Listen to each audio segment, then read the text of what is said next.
Hello guys, आज हम जानेंगे CPC 1908 के ऑर्डर 33 के बारे में। ऑर्डर 33 हमें बताता है कि इंडिजेंट पर्सन किसे कहते हैं। ऑर्डर 33 के रूल 1 में बताया गया है कि इंडिजेंट पर्सन कौन होता है।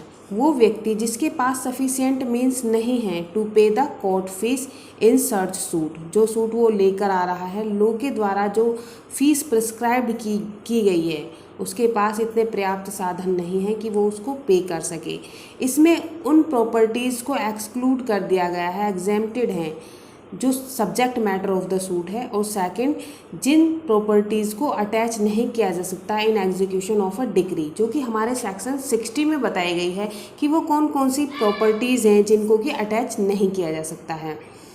और दूसरा पॉइंट है इसमें कि ऐसा व्यक्ति जहाँ पर कि लॉ द्वारा फीस प्रिस्क्राइब नहीं की गई है सूट में, क्योंकि लॉ सभी सूट के लिए फ़ीस प्रिस्क्राइब नहीं करता है, तो उस मामले में क्या होगा, जहाँ पर लॉ ने फ़ीस प्रिस्क्राइब नहीं की गई है, वहाँ पर उस व्यक्ति को देखा जाएगा कि उसके पास 1000 तक की प्रॉपर्टी 1000 की वर्थ तक की प्रॉपर्टी है, उसके पास नहीं है, वो हकदार है या नहीं है 1000 तक की संपत्ति का।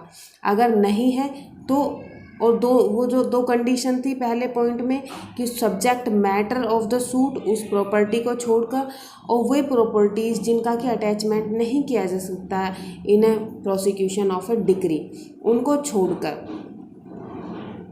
तो उस व्यक्ति को हम इंडिजेंट पर्सन मानते हैं लॉ के रूल 1 के अकॉर्डिंग।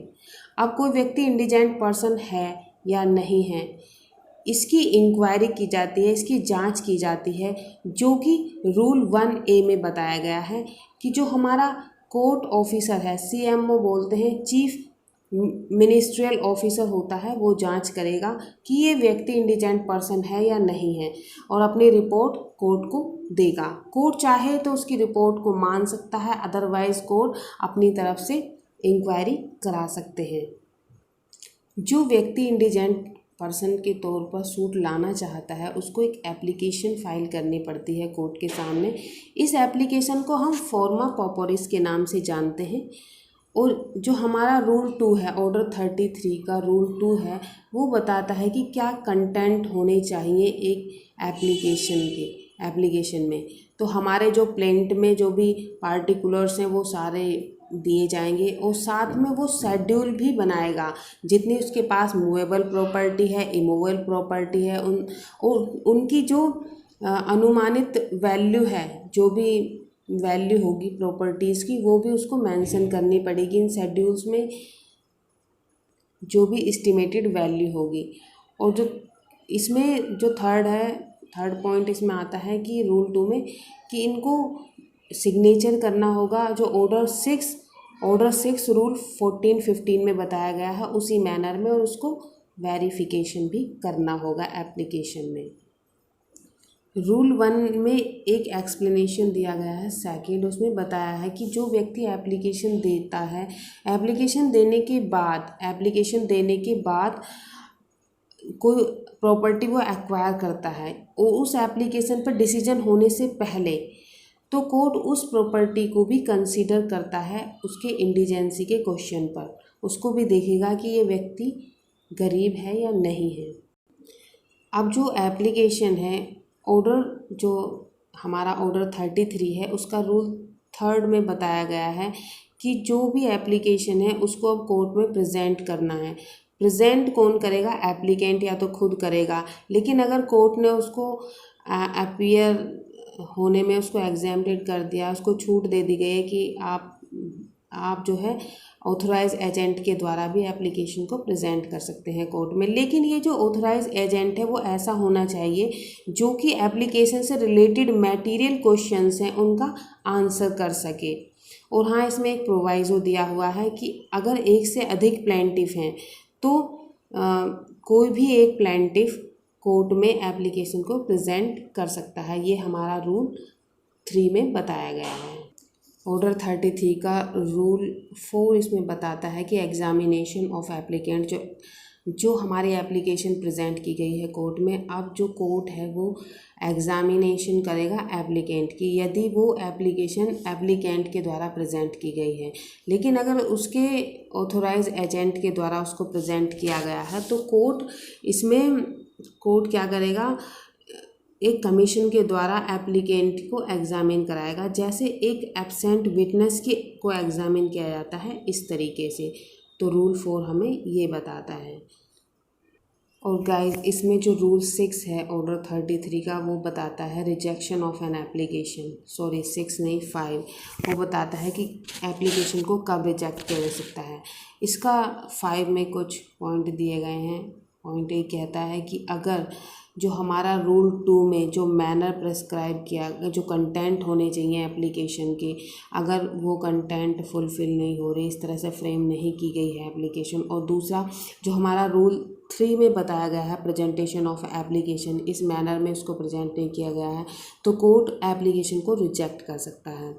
और 5 का जो सेकंड पॉइंट है, अगर जो व्यक्ति है वो इंडिजेंट पर्सन ही नहीं है, अगर इंक्वायरी में पाया जाता है कि वो इंडिजेंट पर्सन नहीं है, तो भी एप्लीकेशन को रिजेक्ट किया जा सकता है। और इसका जो थर्ड पॉइंट है वो कहता है कि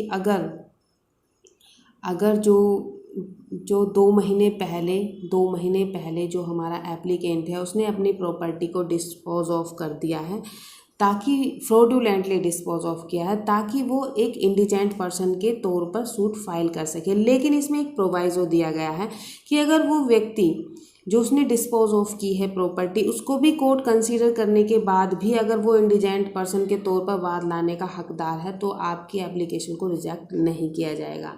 और जो इसमें नेक्स्ट पॉइंट है वो बताता है कि, और इसका नेक्स्ट पॉइंट है रूल 5 का, कि जो हमारा जो एप्लीकेशन है उससे जो एलिगेशन लगाए गए हैं उनसे cause of action he show नहीं हो रहा है, तो आपकी एप्लीकेशन को रिजेक्ट कर दिया जाएगा।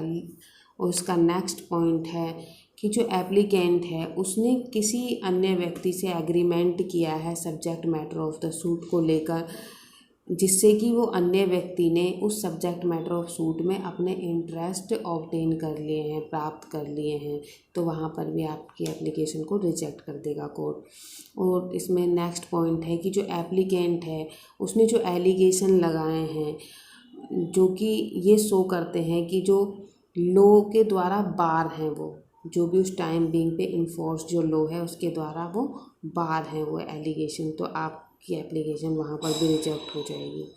तो ये हमारा रूल 5 बताता है कि रिजेक्शन ऑफ एन एप्लीकेशन किन किन ग्राउंड्स पर हो सकती है। अब जो हमारा ऑर्डर 33 का रूल 6 बताता है कि अब जो हमारा जो कोर्ट है उसको कोई ऐसे ग्राउंड नहीं मिले, कोई रीज़न नहीं मिले हैं कि आपकी एप्लीकेशन को रिजेक्ट किया जा सके। तो और रूल 6 में बताया गया है कि notice of the day for receiving evidence of applicants indigency, कि अब जो है कोर्ट नोटिस देगा, किसको देगा, डिफेंडेंट को देगा, अपोजिट पार्टी को, गवर्नमेंट प्लीडर को भी देगा। कम से कम 10 दिन पहले नोटिस देना होगा कोर्ट को। इन लोगों को देंगे नोटिस कि आप जो है ऐसे एविडेंस लाइए जिससे कि जो हमारा एप्लीकेंट है उसको प्रूव किया जा सके कि ये एक इंडिजेंट पर्सन नहीं है, और जो एप्लीकेंट है उसको बोला जाएगा कि आप एविडेंस लाइए, ताकि एड्यूस करिए एविडेंस, ताकि प्रूव किया जा सके कि आप एक इंडिजेंट पर्सन हैं। तो ये नोटिस दिया जाएगा कोर्ट के द्वारा। अब कोर्ट जो है रूल 7 के अकॉर्डिंग जो भी उसने दिन दिया है उस हियरिंग का, उसमें दोनों पार्टी से एविडेंस लेगा, जो भी विटनेसेस आएंगे दोनों तरफ से उनको एग्ज़ामिन किया जाएगा, और जैसा भी कोर्ट को लगेगा जो भी विटनेसेस आएंगे और एविडेंस लेने के बाद, चाहे तो वो उसको रिजेक्ट भी कर सकता है एप्लीकेशन को यहीं पर, और जैसे ही कोर्ट को लगेगा तो वो परमिशन भी ग्रांट कर सकता है to sue as an indigent person. अब जो है रूल 7 के अकॉर्डिंग अगर अगर कोर्ट जो है उसको परमिशन दे देता है to sue as an indigent person, तो हमारा रूल 8 में बताया गया है बताया गया है कि प्रोसीजर क्या होगा अगर उसको एडमिट कर लिया जाता है एज एन इंडिजेंट पर्सन। तो रूल 8 हमें बताता है कि अब जो है कोर्ट क्या करेगा, जो एप्लीकेशन है जो कोर्ट ने उसको एडमिट कर लिया है, उस एप्लीकेशन को ही डीम्ड एज एन प्लेंट, उसको ही प्लेंट मान लिया जाता है। और जैसे ऑर्डिनरी कोर्ट में, जैसे ऑर्डिनरी मैनर में सूट को इंस्टीट्यूट किया जाता है, इसी तरह से आगे सूट को कंटिन्यू किया जाएगा उसी प्रोसीजर में। और जो भी व्यक्ति है एज एन इंडिजेंट पर्सन, बस वो फ़ी पे नहीं करेगा और सारी चीज़ें एक सामान्य सूट की तरह फॉलो की जाएंगी। ऑर्डर 33 का रूल 9 बताता है कि जो परमिशन को विड्रॉ किया जा सकता है to sue as an indigent person, जो परमिशन हमारे रूल 8 में कोर्ट ने दी है उसको विड्रॉ भी कोर्ट कर सकता है। अगर डिफेंडेंट एप्लीकेशन देता है और गवर्नमेंट प्लीडर, तो 7 डेज़ की बिफोर 7 डेज़ एप्लीकेशन देनी होगी कोर्ट को कि हम जो बंदा है, जो एप्लीकेंट था, जो इंडिजेंट पर्सन था, उसको कि आपकी जो परमिशन हमने दी है to sue as an indigent person, उसको हम विड्रॉ कर रहे हैं। तो उसकी कोर्ट रीज़न भी देगा। क्या रीज़न हो सकते हैं, इसमें 3 पॉइंट दिए हुए हैं। पहला कि आप जो एप्लीकेंट है, जो प्लेंटिफ है, उसका जो कंडक्ट है बहुत वैक्सेसियस है और बहुत ज़्यादा इम्प्रॉपर कंडक्ट है, इसलिए आपका जो है इसको रिजेक्ट किया जाता है, विड्रॉ कर रहे हैं हम इस परमिशन को। दूसरा पॉइंट है कि जो प्लेंटिफ है उसके पास, कोर्ट को ऐसा लगता है उसके पास सफिशिएंट मीन्स हैं, उसके पास ऐसे मीन्स हैं कि वो as a indigent person suit को आगे कंटिन्यू नहीं करना चाहिए। और तीसरा पॉइंट है कि जो इंडिजेंट पर्सन है उसने किसी अन्य व्यक्ति से ऐसा एग्रीमेंट कर लिया है जिससे कि जो subject matter of the suit है उसमें उस अन्य व्यक्ति के इंटरेस्ट जो है उसने प्राप्त कर लिए हैं, ऑब्टेन कर लिए हैं। तो इस वजह से आपका जो परमिशन थी कोर्ट उसको विड्रॉ कर सकता है to sue as an indigent person.